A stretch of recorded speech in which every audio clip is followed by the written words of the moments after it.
Assalamualaikum warahmatullahi wabarakatuh. Perkenalkan, nama saya Rizana Aulia Rahma dengan NIM G 0024183 dari kelompok A1. Nah, pada kesempatan kali ini pada blok 2.2 sistem kardiovaskular laporan anatomi yang ketiga, saya akan membahas mengenai core atau jantung. Oke, jadi yang pertama sebelum masuk ke jantung itu kita ada perikardium. Perikardium itu merupakan lapisan pembungkus jantung. Jadi perikardium ini merupakan kantung fibroserosa yang membungkus jantung. Ini ada dua, yaitu perikardium fibrosus sama perikardium serosum. Yang pertama perikardium fibrosum. Ini yang putih-putih ini perikardium fibrosum. Itu tersusun dari jaringan fibrosa. Fungsinya adalah untuk melindungi core, membatasi gerak core, sama menjaga core biar tetap di tempatnya. Terus ada namanya perikardium serosum. Nah, namanya serosum berarti dia kayak tersusun dari cairan gitu. Karena perikardium serosum ini dia ada dua, yaitu lamina parietalis perikardi sama lamina visceralis perikardi. Nah, kalau lamina parietalis itu yang melapisi dari internalnya atau yang berbatasan sama si perikardium fibrosumnya. Tapi kalau yang lamina visceralisnya itu yang akan membungkus langsung si core-nya itu.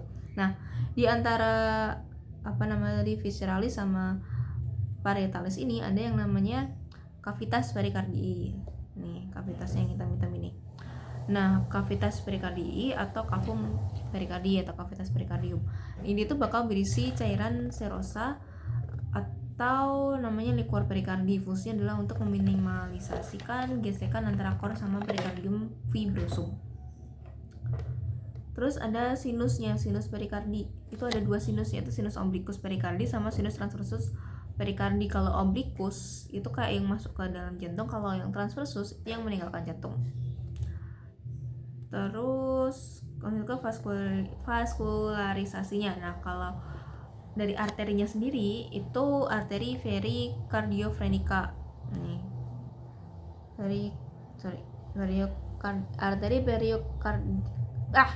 pericardiofrenica cabang dari arteri thoracica interna. Terus ada lagi yaitu arteri musculofrenica, terus frenica superior, bronchialis sama esophageal. Terus kalau venanya ada vena pericardiofrenica cabang dari vena brachiocephalica sama sistema azygos. Kalau inovasinya ada nervus phrenicus sama sistem truncus sympathicus dan juga nervus vagus. Oke, lanjut ke core itu sendiri dia. Jadi di jantung itu letak anatomisnya itu ada di cavitas thoracis di mediastinum medius. Nah, dia ini dilekatkan di cavitas thoracis. Yang pertama di corpus sterni oleh ligamentum sternopericardiaca. Terus di prosesi poideus oleh ligamentum sipopericardiaca, di diafragma oleh ligamentum pericardiofrenica, dan di vertebrae oleh vertebropericardiaca. Nah, untuk letaknya atau batas-batasnya itu kan jantung kayak gini kan. Nah, itu kalau di kanan atasnya itu oleh SIC 2 linea para sternalis dextra, terus di kiri atas SIC 2 linea para sternalis sinistra, terus di kanan kanan atas kiri atas, di kanan bawah oleh SIC 4 linea para sternalis dextra, sama di kiri bawah oleh di SIC 5 linea mid clavicularis sinistra. Terus masuk ke struktur eksternalnya. Jadi ada yang namanya skeleton cordis.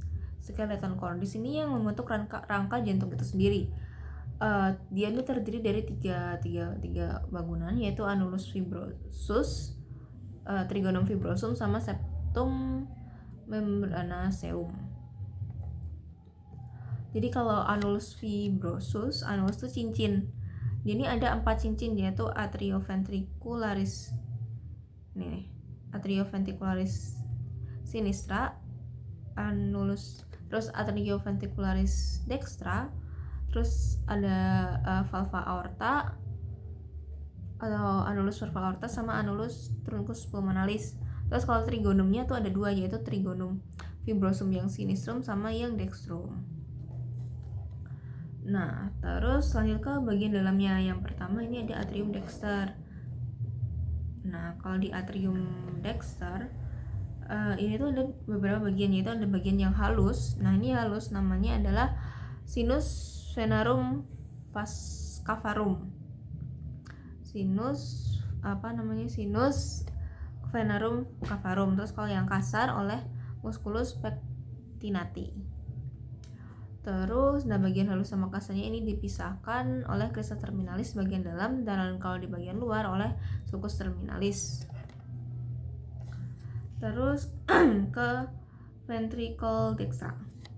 Nah, ventriculus dextra ini itu merupakan suatu ruangan kasar yang tersusun dari trabecula carnae.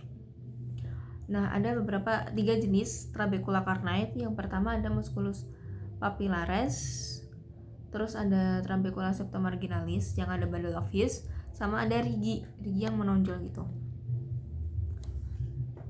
Kemudian lanjut ke atrium sinister atau atrium sinister. Atrium sinister ini tuh tersusun dari sinus venarum cavarum yang bagian halusnya, sinus venarum cavarum sama auricula sinistra ostium sinistrum. Terus dia menghubungkan ventriculus sinistrum, terus ada fossa ovale sama valvular foraminis ovale. Nah, dia ini ada beberapa muara.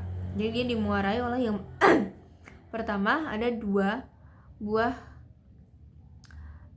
vena pulmonalis dextra. Vena pulmonalis dextra. Terus ada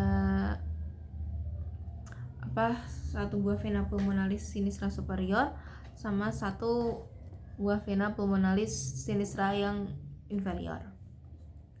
Terus lanjut ke ventriculus sinister. Nah, ventriculus sinister ini itu dia yang membentuk apex cordis atau bagian lancipnya dari jantung. Nah, dia ini miokardnya lebih tebal daripada ruangan-ruangan yang lain.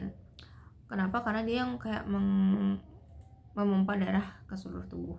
Terus dia ada ostium aorta, itu untuk menghubungkan dengan aorta, dan ada musculus papillaris atau chorda tendinea. Terus kita masuk ke katup jantung. Jadi katup jantung itu dibedakan jadi 2, yaitu atrioventricularis sama semilunaris. Nah, kalau yang atrioventricularis itu ada katup trikuspid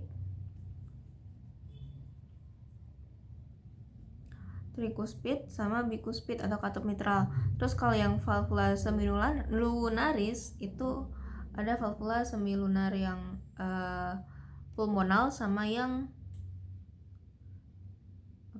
aorta. Ini yang pulmonal, ini yang aorta. Ya. Oke. Nah, di jantung itu di vaskularis ada aorta ascendens. Nah, si aorta ascendensnya ini nanti akan bercabang menjadi arteri coronaria dextra sama sinistra. Kalau yang dextra nanti dia akan menjadi ramus nodus SA, ramus marginalis dextra sama ramus interventricularis posterior. Tapi kalau yang arteri coronalis sinistra tadi akan bercabang menjadi ramus interventricular anterior sama ramus circumflexus. Kalau fasa, nah mayoritas fasa venosa itu pada core bermula pada sinus coronarius menuju ke atrium dextrum. Ada vena cardiaca magna sama vena cardiaca parva. Terus ada cardiaca media sama cardiaca posterior. Nah, kalau vena cordis minima itu bermula langsung ke atrium dextrum melalui foramina venarum cavarum. Terus kalau inervasinya, kalau otonomnya oleh plexus cardiacus, terus raput simpatisnya dari ganglion cervical, terus kalau parasimpatisnya dari nervus vagus. Kalau inervasi sensoriknya oleh serabut aferen gitu. Nah, kurang lebih begitu yang bisa saya sampaikan. Apabila ada kesalahan saya mohon maaf. Sekian, terima kasih. Wassalamualaikum warahmatullahi wabarakatuh.